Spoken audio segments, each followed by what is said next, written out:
ایماندار آفیسر بنے گا، یقیناً ایک ایماندار ایڈمنسٹریٹر بنے گا۔ ہمارا بچہ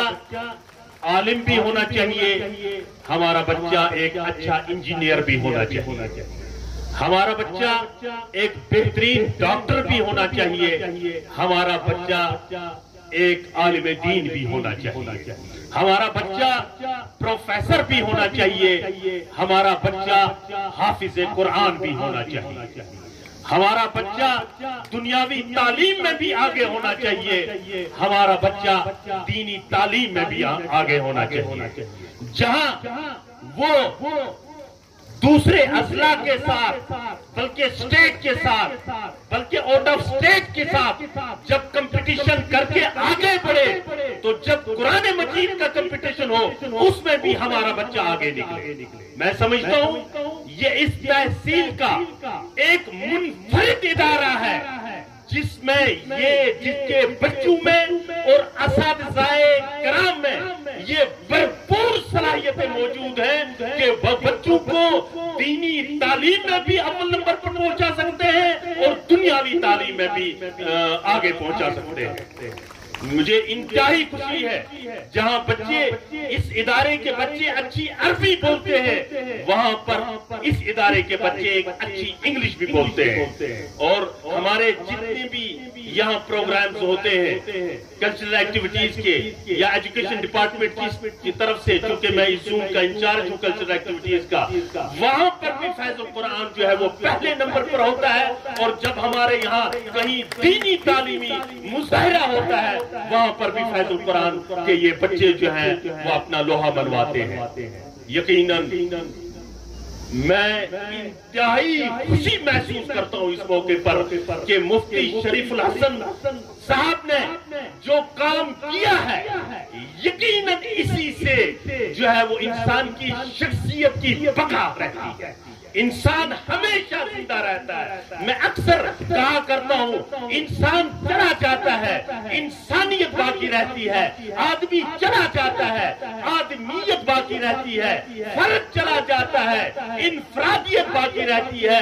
یہ وہ کوالٹیز ہیں جو انسان کو ہمیشہ زندہ رکھتی ہے۔ انسان مرتا نہیں ہے بلکہ منتقل ہو جاتا ہے، مرتا تو وہ ہے جو زندہ چلتی پھرتی لاشوں کی طرح زندگی گزارتا ہے، وہ لوگ کبھی نہیں مرتے ہیں جو زندگی میں فٹ پرنٹس چھوڑ کر چلے جاتے ہیں، جو نقوش چھوڑ کر چلے جاتے ہیں۔ ہم اس لیے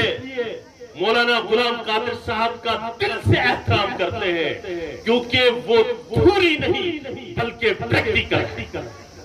ان شخصیات کا احترام کرنا بھی چاہیے جو سماج کو کچھ دیتے ہیں، جو سماج کے لیے کام کرتے ہیں، جو انسانیت کی بقا کے لیے کام کرتے ہیں، جو بچوں کو علم کی روشنی دیتے ہیں، تاریکی سے نکال کر روشنی کی طرف لے جاتے ہیں، یقیناً وہی لوگ قابل احترام ہیں اور ان کا احترام کرنا بھی چاہیے، کیونکہ ان اساتذہ کرام انہی شخصیات کی وجہ سے ہمارا سماج مہذب سماج بنتا ہے، سویلائز سماج بنتا ہے، انہیں حلال و حرام کی تمیز ہوتی ہے، وہ سمجھتے ہیں کون سی چیز ہمارے لیے حلال ہے اور کون سی چیز ہمارے لیے حرام ہے، ہمیں کیا کرنا چاہیے اور ہمیں کیا نہیں کرنا چاہیے، وہ صرف اور صرف یہی شخصیات کام کر سکتی ہیں اور اساتذہ کرام کام کر سکتے ہیں۔ میں آپ سب کی خدمت میں عرض کروں کہ اپنے بچوں کو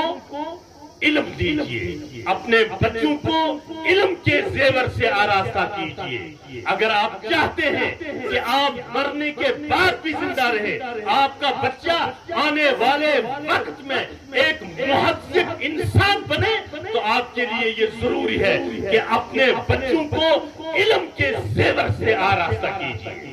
اور لیکن اس کے لیے ضروری ہے کہ دنیاوی تعلیم کے ساتھ ساتھ ہم اپنے بچوں کو دینی تعلیم بھی دیں۔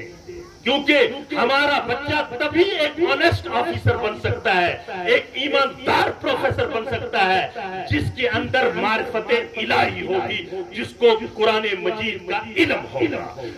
جس کے اندر خوف خدا پایا جائے گا،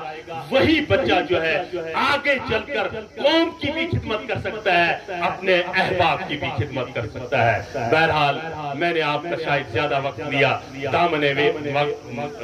وقت میں اتنی گنجائش نہیں، میں صرف بچوں کو سننا چاہتا ہوں اور علماء کرام کے دسترخوان علم سے فیض حاصل کرنا چاہتا ہوں۔ میں اس مقام پر آپ کی خدمت میں یہی عرض کروں گا کہ پرآشو خیالات کو مہمیز کرو، اس نئی فصل کو زرخیز کرو، کھو نہ جائیں کہیں ظلمت میں یہ بچے، شمع تعلیم کی لو اور ذرا تیز کرو، شمع تعلیم کی لو۔ بہت شکریہ اکبر علی باڈے صاحب۔ اسی دوران